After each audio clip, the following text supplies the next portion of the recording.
So today we'll be talking about, does the slowdown of plate tectonics result in glaciers? So this video is based on the following article published in the Science magazine, and it was titled, Slowdown in plate tectonics may have led to ice sheets, and the link to this article is given in the description below. So, what are the plates? This? Well, no, these are dinner plates. The plates are these. So basically, you have the world map and you've just cut it up into pieces. And it kind of looks like that, and you get the idea from that. And these lines are called the plate boundaries, where two plates meet. And the plates are always moving. They move very slowly, but they're still moving. They're moving like 3 centimeters per year or so, very slowly.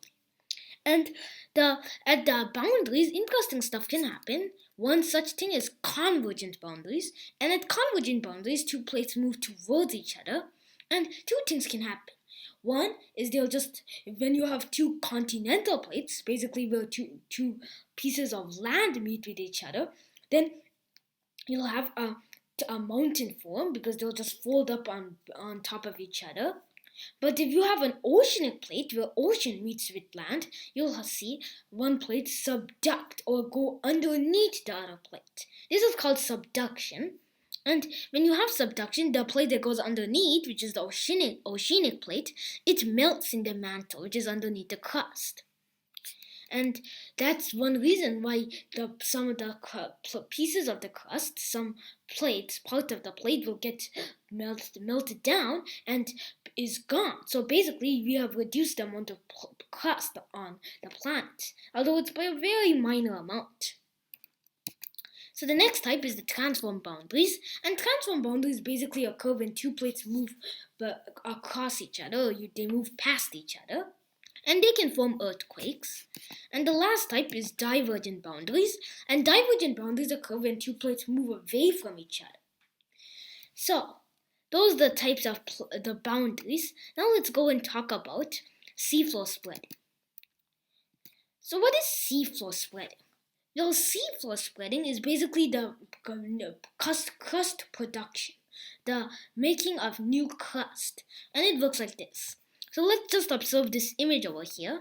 So this triangle is a mountain, and it's a ridge, and a ridge is, we call it a mid-ocean ridge, and mid-ocean ridges are like mountainous ranges across the seafloor, and the longest one is called the Mid-Atlantic Ridge, which is in the Atlantic Ocean, and it is the longest range in the world, longest mountainous range in the world. So usually seafloor spreading happens underneath a ridge, and it works like this. So let's say this is the sea floor. This gray thing is the sea floor. This orange part is the mantle, and this blue thing is the sea. So what happens is these two plates, the sea floor, they move away from each other. It's a divergent boundary. So they move away from each other. And this gives something needs to occupy this space, and that's the mantle. The mantle sends some magma there, and this magma freezes to form basalt. And so this rock is called basalt, and the basalt will also go into the divergent boundary. It will go in both sides. But another very interesting thing happens, and we call it geomagnetic reversal. And geomagnetic reversal happens when the North Pole's magnetic field, and the South Pole's magnetic field reverse. So basically, the North Pole's magnetic field goes to the South Pole, and the South Pole's magnetic field goes to the North Pole. And when this happens, a new type of basalt forms.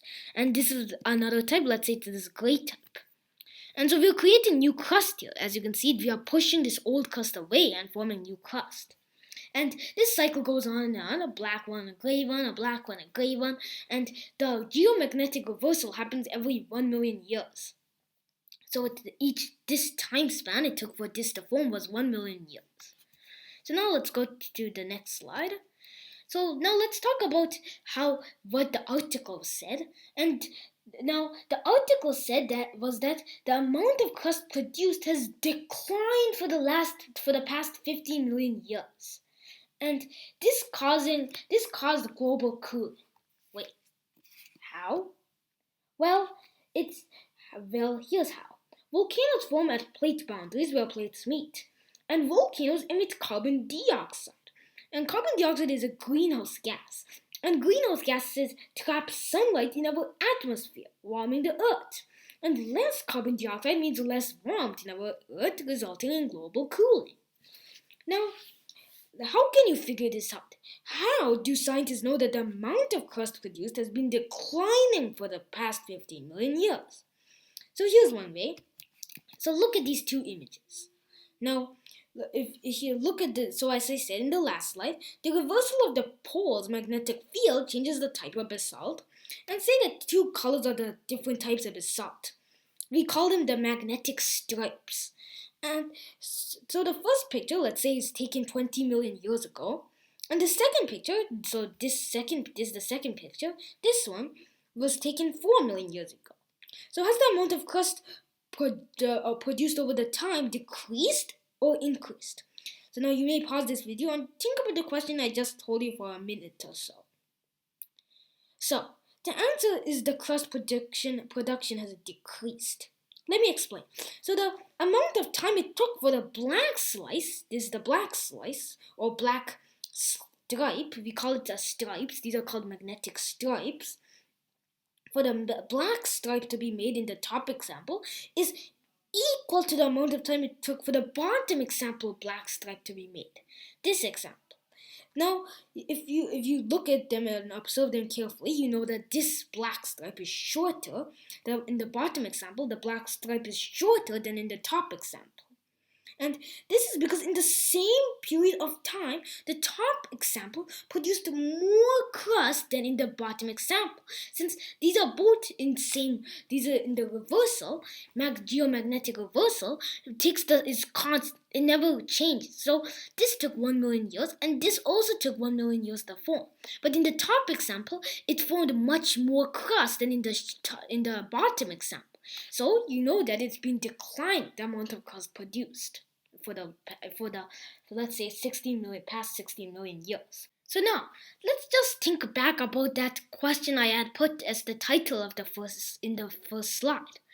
Does the slowdown of plate tectonics result in glaciers? And as we said, the slowdown of plate tectonics does result in glaciers because it causes global cooling. And if global warming wasn't happening right now because of the increase of carbon dioxide, then glaciers would be forming in places like we wouldn't imagine a glacier could be, like Wisconsin and northern USA and Europe and stuff. So glaciers would be forming because of global cooling. So that's it for this video, and thanks for watching. Bye!